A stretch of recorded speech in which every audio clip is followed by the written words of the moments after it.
Welcome back to the last episode of the Can Be podcast. I'm your host, Michelle Castle. I have thoroughly enjoyed bringing episodes to you that inspire you, that reminds you that you can be all that you want to be in life. It's been a great journey for me, and I have enjoyed meeting the guest. I have enjoyed introducing you to the guest and helping to expand your minds on what can be. I have with me today as my last guest for the Can Be podcast, Traci Werner. She's a friend of mine from childhood. We haven't done a great job of staying in touch except through the last couple of years through Facebook. But I have watched this transformation happen in her life, and it has been incredible. And I reached out to her just a couple of weeks ago and asked her what she was doing and how she was really going through some of the things that she was going through in her life with her children and her grandchildren, and just watching her relationship with the love of her life.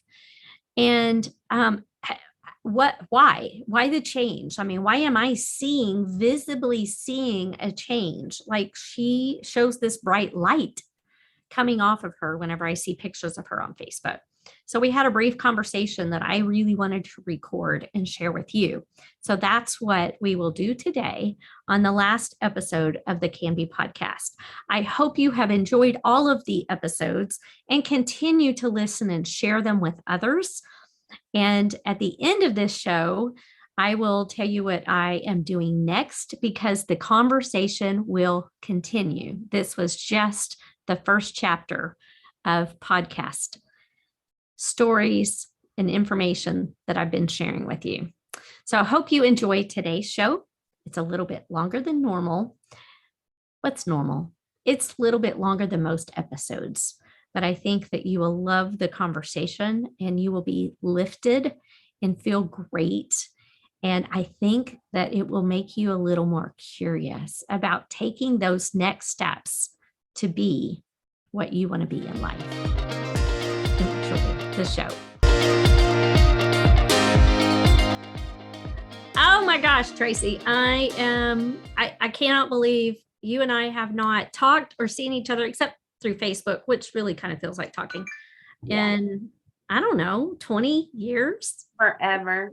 30 Did you years? ever come see us play when we come to town? No, you and Troy come and play, and honestly, you're like 2 blocks down, and every time y'all come to town and you're playing, I'm busy You're with busy. the grandkids. And then I'll always say on Messenger, you guys come see me after you play, even if it's midnight. And then I'm sure you guys, well, I'm sure you're not done at midnight. We usually have to drive straight back to Austin and pull an all-nighter. And then I was like, we're too old for that now. Yeah.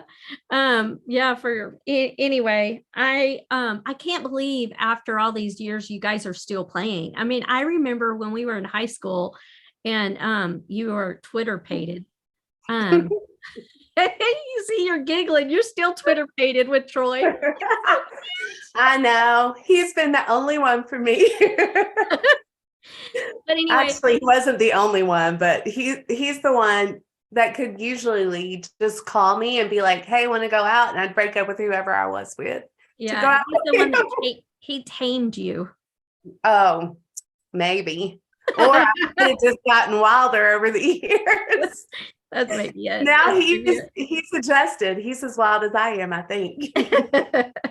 Anyway, but it's so cute because you can just tell you guys are still so totally in love with each other, and y'all are still playing music together, writing music together. Have so much fun. And we have dreams, and he's just never gonna stop writing and doing music. I mean, he's so good at it, but he's also really good at sound and engineering. So he's been able to do what he likes most of his life, Well, and even looking back, I know whenever you guys move from this, I mean, you have been good at chasing dreams and not being scared of what you might have to go through, what you might have to compromise and sacrifice in order to do the things that you truly love doing. And I want to commend you on that, because a lot of people put their dreams off because of fear. They're just like, well, we might be broke and I'm not okay being broke. But you guys done whatever. Well, we've never really cared about money.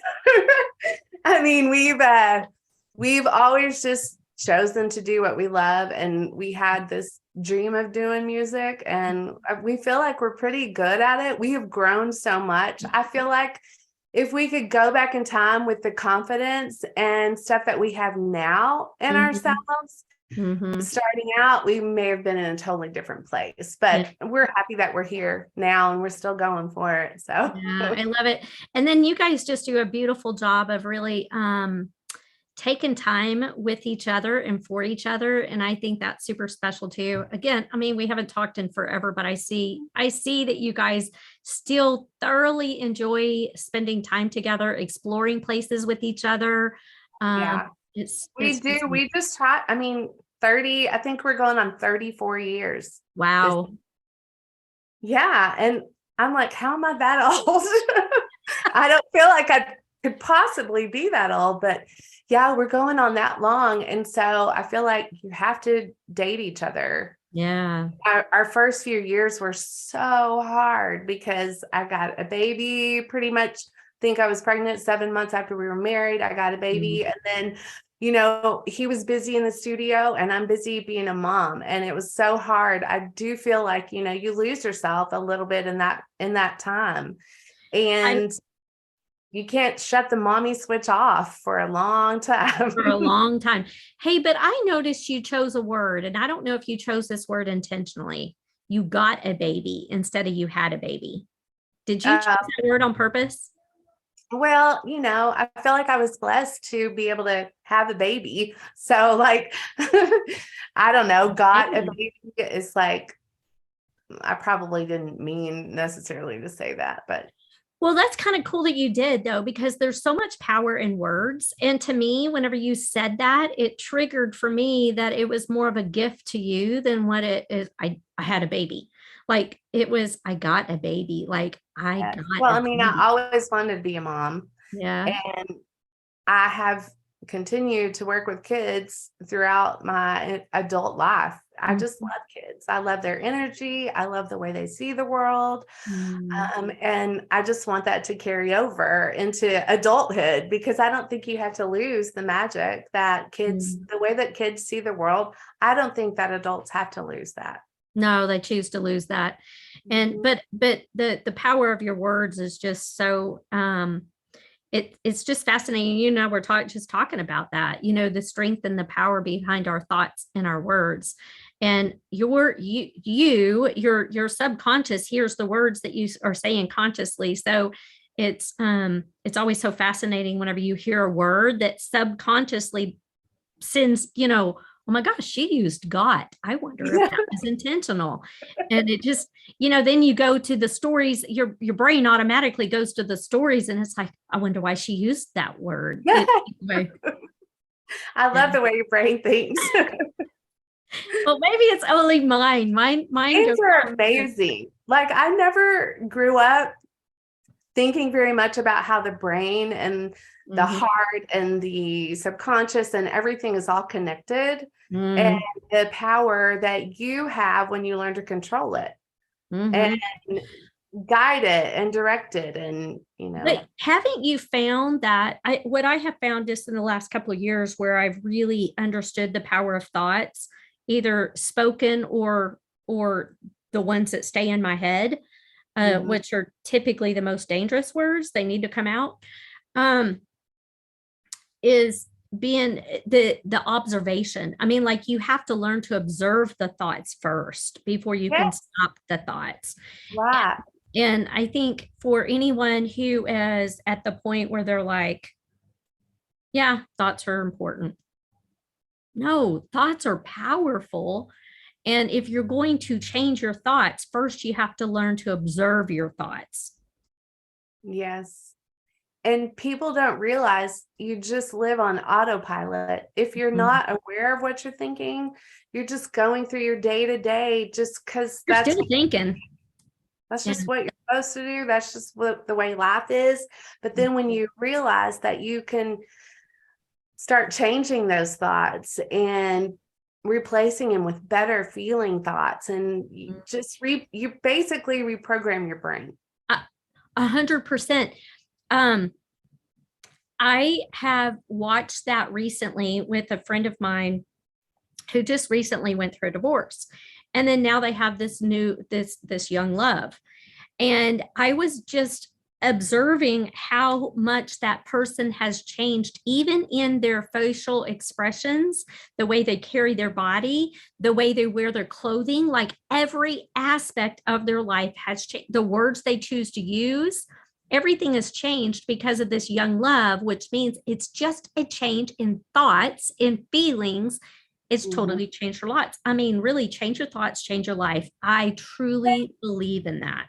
Absolutely. Sorry, that was deep in there, but absolutely. I mean, I just am in such a different place, and I just wake up feeling excited for every day, and I wasn't for a long, long time. Mm-hmm. I never even knew that was possible. Honestly, I just lived my life day to day regular. Yeah. In autopilot. Yeah. Yeah. Yep. So there was something you and I were talking about earlier that I want to have a conversation about. And then I so want to hear what you're up to and what you're learning and how you're going to expand what you're learning. But I think right now I have I invited you to join my Can Be Podcast Facebook group, my private group. Mm-hmm. This particular month has been a month on really learning how to love your body. Mm-hmm. And I love the Louise Hay affirmation cards. And I bought the whole stack of cards about how to love your body, because change your thoughts, change your life, So the thoughts around your body, and you and I were having a conversation about self-loathing versus self-loving and how that's changed your life. Will you expand on that just a little bit? So much. I mean, I just grew up not loving my body. I felt like I was told I was chubby in elementary school, and that got buried in there. And then I had some eating disorders that I went through in high school and stuff, and just kept it going until I was in my adulthood. Mm-hmm. And I was always hiding my body in front of my husband, didn't want him to see me, even though he never, ever made me feel bad about my body. And my weight got high at one point. It was really high that I was constantly feeling negative about myself. And, I hate this. Don't look at this. And you're telling your body that all the time. I hate this. This is so gross. And, you're talking to your body like you would never talk to another person like that. Yes. But we talk to ourselves that way. And then when I had Gwen, my grandbaby, your grand angel. Yeah, I didn't want to pass that to her. And I was already into meditation, which has helped me some. And then I was talking to people, counselors and stuff. And this one lady was just like, you can't just say, you're going to do it. You've got to change the way that you think about yourself, the way that you look at yourself. And you need to start looking at yourself in the mirror every day and saying, I love you, body. Thank you, heart. Like when you wake up, you start telling yourselves those things. You just wake up in such a different way, and you can feel it like well up. Like it's hard to talk. Sometimes I'm emotional about it because I've gone from this place of self-loathing to just like loving myself so deeply. And it spreads out to everyone else that you're around. Absolutely. Yeah. And, just think, you broke a cycle. You broke a cycle in your family that you could have just ignored and that's just the way it is. I just don't like my body. And if you hadn't paid attention, if you hadn't stopped to pay attention, Gwen was, and it would have carried on to her. Yeah. And you had boys, which it doesn't mean that boys aren't sensitive to that, but girls are really ultra sensitive to that. Yes. So, and I realized there are things that I did with my oldest son, that he saw and knew how I felt about myself, and it was basically for being big and stuff, and just like body shaming and food obsessed with, we can't have this and we can't have this, and it was just like so crazy. I never wanted to be that way with Gwen. didn't want her to have food issues. I want her to see herself so amazing. I mean, she's created beautifully and wonderfully made. I love that. I mean, that's, to me, that should be the message, not any other message. Oops, forgot to turn my phone off. Yep. And I was even thinking whenever like those affirmation cards that are in the group, it emphasizing how that particular part of your body functions and it makes you a complete person. It's these little parts that it's the function of all of those little parts that collectively make us who we are. And how could you possibly condemn any of those body parts that's part of how you think, how you feel? I mean, how you the live, ability to walk and move and yes, I mean, digest when you talk to your body air negatively, you bring illness onto yourself. If you like, I remember I did have a mommy makeover, but before I went into that surgery, because I had heard so many people being like, oh my gosh, girl, be ready. It's like the worst thing you're ever going to experience. Stuff. And I was like, no, I'm not going to accept that. I am going to. Because that creates cortisol, and cortisol creates inflammation, and inflammation. Yes. I mean, it's just a cycle. Yes. And so I meditated so much. I would listen to, so a lot of times at night, I'll listen to affirmations through the night on health or loving your body, or just, there's all different ones that I love, and different meditations. And so during my recovery, it was much easier than anything that I was expecting, and I would just do a lot of deep breathing just to, bring healing faster to your body. You can heal faster. It's amazing when you get everything kind of connected the way your body works. And now I don't even like do super hardcore workouts. I still work out, but it's more like yoga or the breathing exercises or Tai Chi or something that's really working with the inner parts of your body as well as the outer parts. And then like my pants are all getting too big, and I'm not like working hard, and I'm in menopause on top of it. So it's like your body responds because I'm like, you're gorgeous and you're glowing and you're healthy and fit all the time. Just like I was just referring to with a friend in Young Love, that's how her energy has changed because her thoughts have changed because she's being told these things. Well, what if you don't need somebody to say that to you? You just need yourself to say that to you. That's the key, because if you're looking for it in someone else, people are going to always disappoint you because we're human and nobody's perfect. But when you find that within yourself, just seems to grow and expand out into the universe. It's like this beam that kind of comes out. You can't help it. You can't help it. And then people like me start noticing it in you. And then we're like curious. And then you get to share this love of yourself and your body with other people, which helps them go, oh my gosh, Traci, you're so right. I am so mean to myself. I'd never say those things to my best friend. Why am I saying them to myself? And if I were talking to my little grandchild or my daughter, would I ever say those things to her? No, you would not. No. So why do you say it to yourself? Well, because you haven't observed your thoughts. It does it's a tiny step to get started. Yes. Then I find that when you do make a commitment to start doing it, you just start feeling good, and every day seems brighter, even though the world around you may be like crazy and people are like, what the heck, but your world doesn't it feels brighter. It feels happy, joyous, abundant, you just, it's all the things. Lovely. Well, I do. I mean, I think if there's and you look at the emotional scale, you look at the emotional pyramid, and joy is at the top of it, right? And right underneath it is gratitude. So if you can get just this place where you're just grateful in the moment, you're just grateful. I mean, even if the beginning is observing your thoughts and then starting every day with three things that you're grateful for or you look forward to, and you end the day with the three things that you're most grateful for in the day, those Yes. three things right there starts the whole cycle of really living in joy. Yes. I mean, And writing. I like to write them. I like to write mm, things in my journal and just like express my deepest longings mhm, and get my mhm, fears out. And mhm, just writing and things is so healing mhm. to Yep. do it.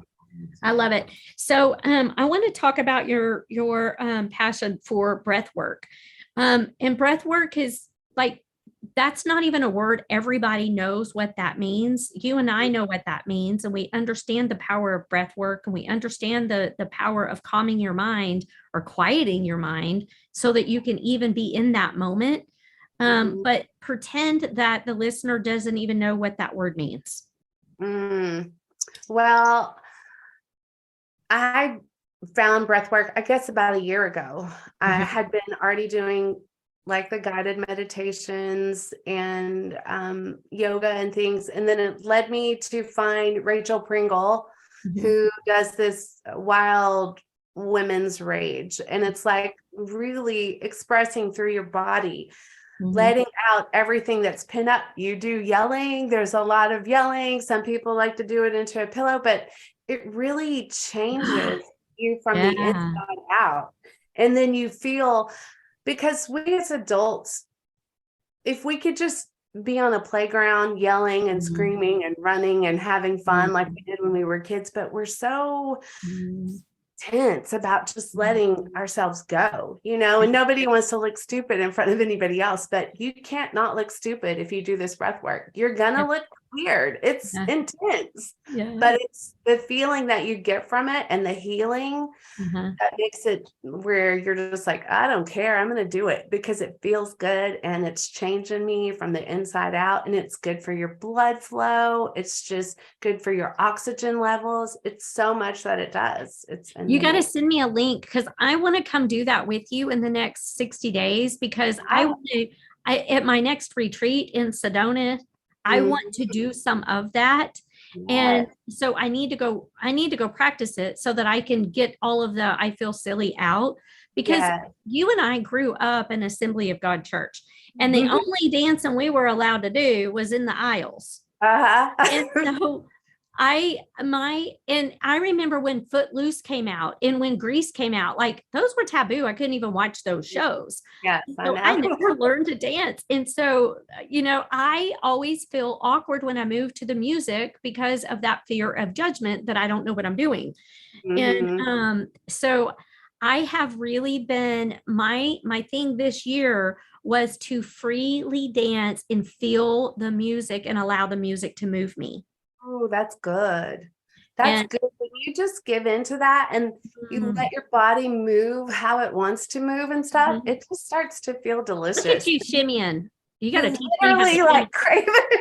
I can't shimmy. You got to teach me. My Shimmy. shoulders just don't even shimmy. Uh, you shimmy a lot in this class because it's like a full body shake. Love It's it. so good. And literally my body has changed so much from it. I feel Yeah, like a release, and Troy knows. He's like, you did your breathing class. Like he can tell because because your tension's gone.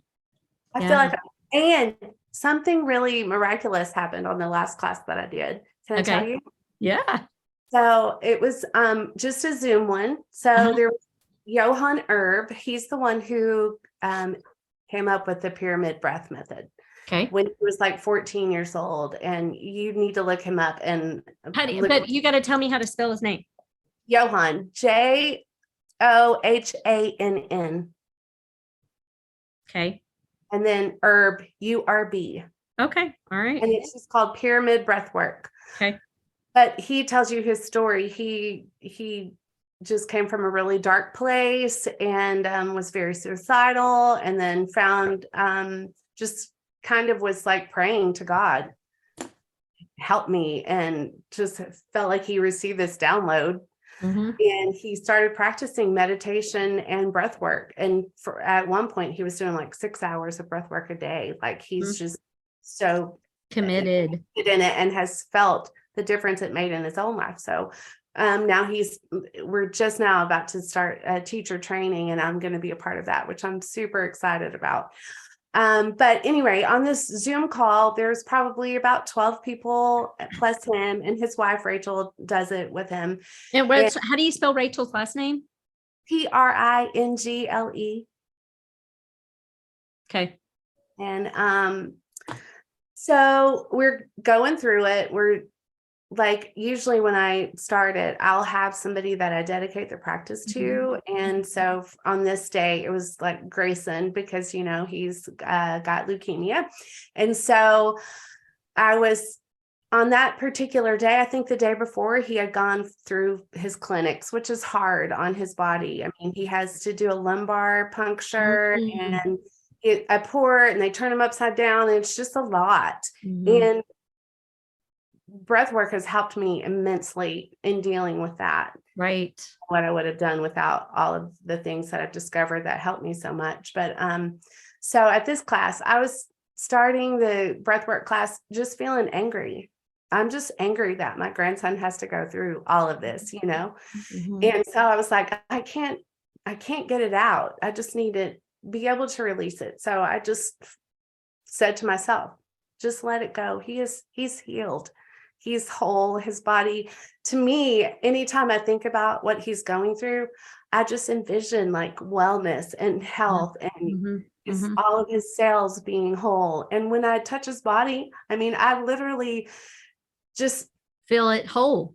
Yes. And just say it and stuff. And I've been that way the whole entire time. I'm like, nobody tell me anything negative. I'm not going to listen to that. I'm only speaking healing on his behalf. And so one of the other ladies that was in the group, when it was time to share, she was like, this is so weird, but I just kept getting the word like leukemia.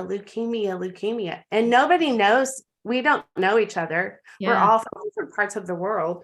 And I hadn't shared that with anybody. And she was like, I just kept getting this thought, leukemia. And then she goes, and then when I looked in your box, it was like this just white light was just flooding out of you. And I was like, oh my gosh. And then I told her, I was like, that's so weird, because I was literally having to release to be able to enter in this anger that I have because my grandson has leukemia. And she was like, I mean, then we all just started crying. Yeah. Like, whoa. I mean, it's when you open up yourself to God in such a bigger way, where he literally just fills up your whole being. I mean, there's real power in that. Absolutely. It's like a different experience of God than the little box kind of that I felt like I grew up with. Bigger. He's so much bigger.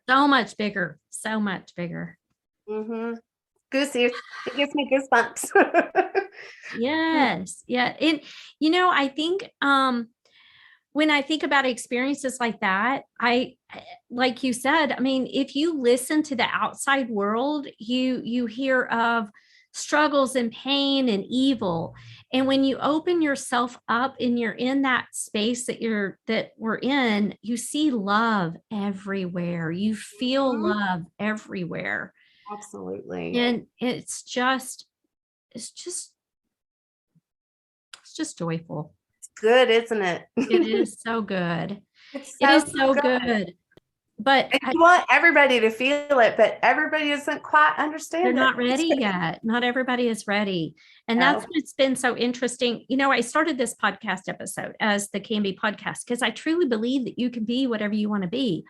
But and this is our last episode of the Can Be podcast. And I'm so grateful that you're here, because this message is exactly what I'm transitioning to. And that is our mind over matter.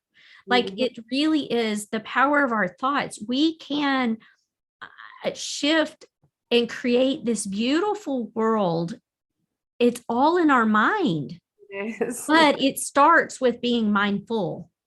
Like you have to be mindful of those thoughts. What are those thoughts that you have? What are those pre-programmed things in your head that tells you that my grandson has leukemia and it's going to be awful? Instead of stopping those thoughts and seeing the beauty and the healing process and knowing that he is whole as he is. Mhm. And it's just a mindset shift. It's mind over matter, really, truly is. Mhm. So Troy had, I mean, we led worship at CR for a long time here, and he would go on men's retreats and stuff, and he particularly had like such a hard time with the Grayson thing. I mean, he was angry, and he wasn't getting answers from people in the church and stuff, Mhm. because people would be like, oh well, just look at Job, and he went through all of that, but he still served God. And Troy's Mhm. like, I just don't. It's your grandkid. It's a I know. baby. It's I know. And he's like, I don't think that God is who I serve. I don't, it's not that, it's not that. It's Mhm. not that. I mean, why would God ask or put that on anybody to take away Yeah. their whole family, their whole thing? I mean, I think at that time, people, I don't know. It's just, we see things so differently Right. Right. now than we Yeah. used to.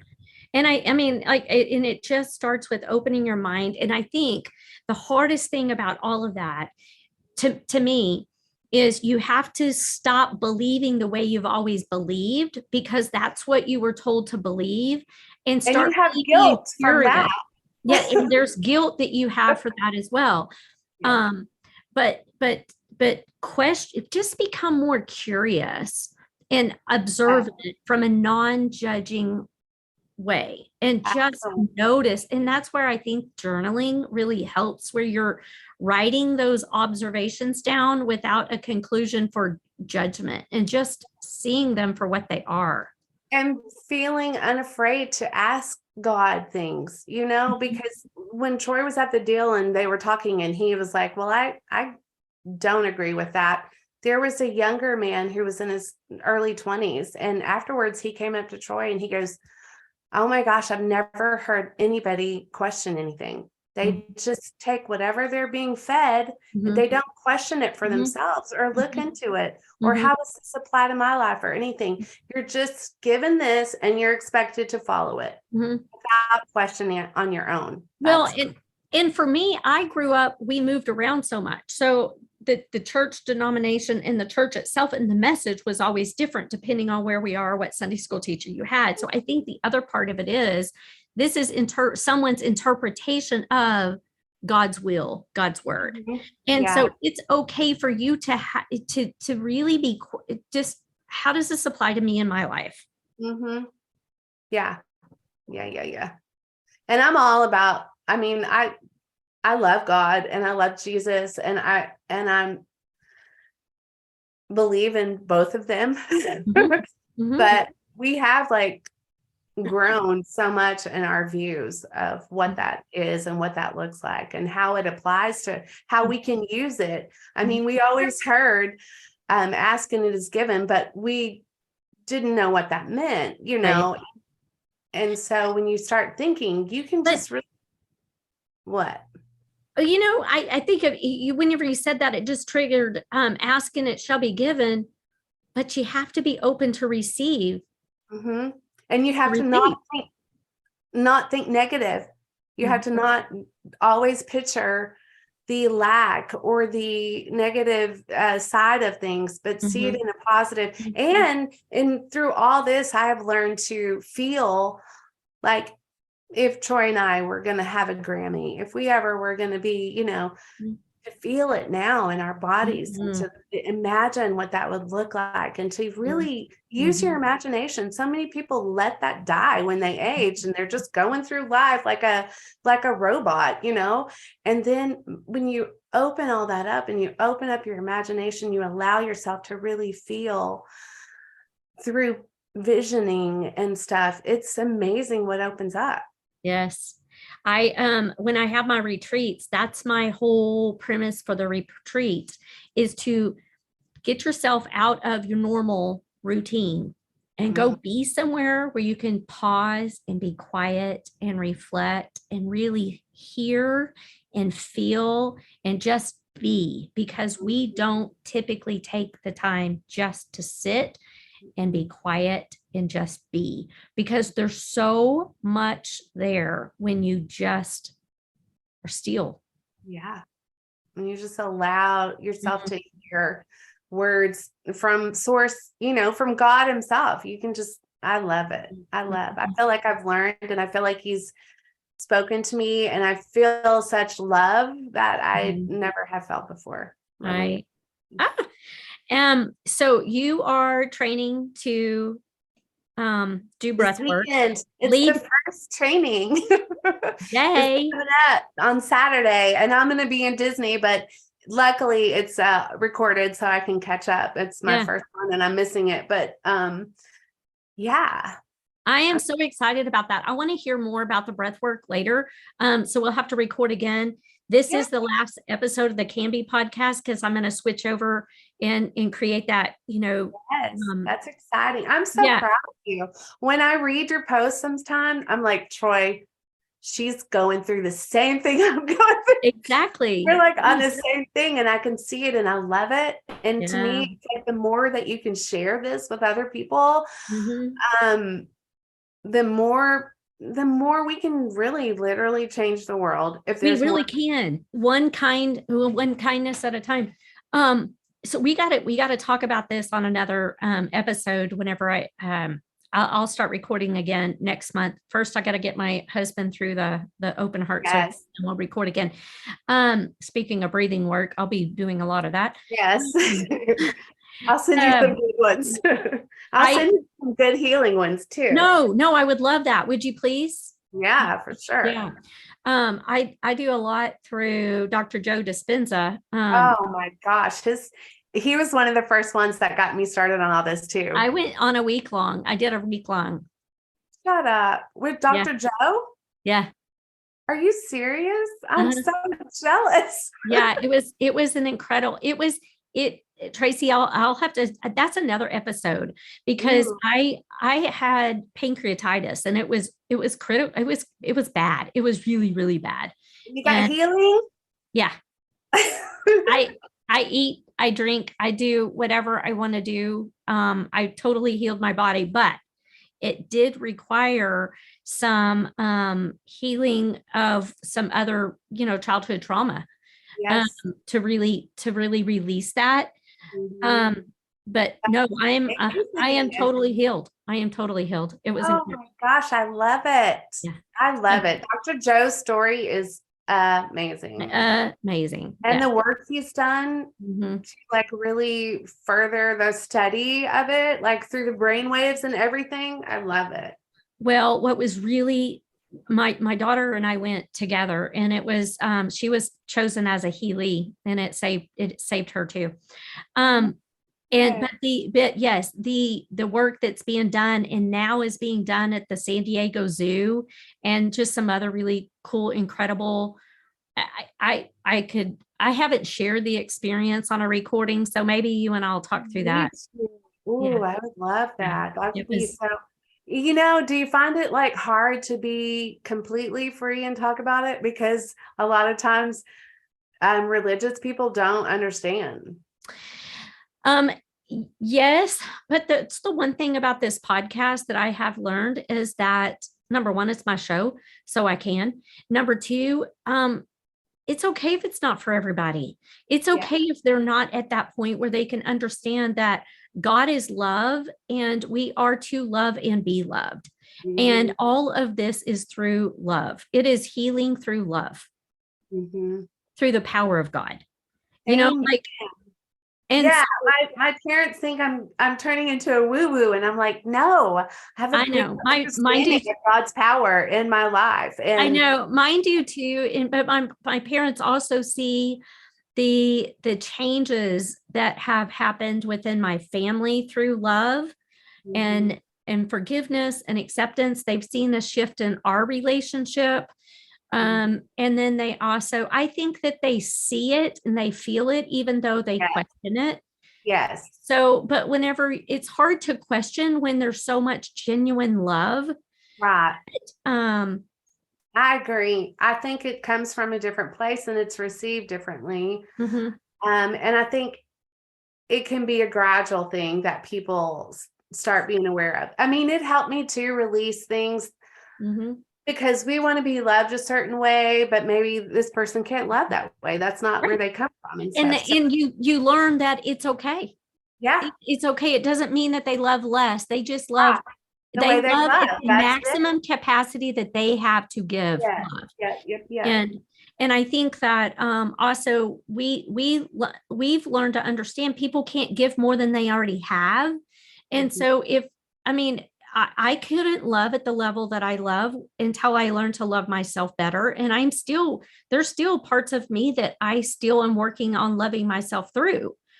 So, I can't give something I don't have. Yes, I totally agree. And then when you find that within yourself, it's easy to let It's go easy to of that control or the need to control how other people Right. respond. Yeah, exactly. Totally different. So it is so fitting that you are on the last episode, and I'm so glad. I feel reunited with I'm so kindred excited spirit. for our futures. I really think that you being in Austin and some of the things that you got to go to Sedona with me for the next Oh, heck retreat. yeah. I've been wanting to go there forever. So, and I've never been, I but haven't either. total, let's be out in the rocks and explore and camp out and dance around the fire. That's me. Yes, we are going to do all that. It'll be at a small, intimate Airbnb where we're all together in a sisterhood. It'll be great. Oh, that sounds beautiful. And then you know what we should do? We should all go to Shelly Pogue's place in Mexico and stay on the beach. There you go. Sounds good to me. Anyway, we'll have a reunion. That's right. And thank you, listeners, for listening to the last episode of the Can Be podcast with my friend Traci Werner. Stay tuned. We've got more good stuff coming. Yes. Thank you, Michelle, so much for having me. I mean, oh my gosh, you're so welcome. Fun reunion, so easy for my first one. Thank you. I know people get so nervous about, I've never done this before. I promise it'll be okay. It's just a conversation. And you make it very easy. So yeah. Well, and it either resonates with somebody or it doesn't. So you listeners, if this is a message that people need to hear, someone that really needs to hear it, share this with them. The Can Be podcast isn't going anywhere. I'm just not recording any new episodes under the Can Be podcast, but the conversation continues. And it will be under your mind over matter. So you can find, isn't that great? So you can find some more of this conversation under your mind over matter, and I will start recording, and it will be live in April. So thank you for thank you so much. Yes.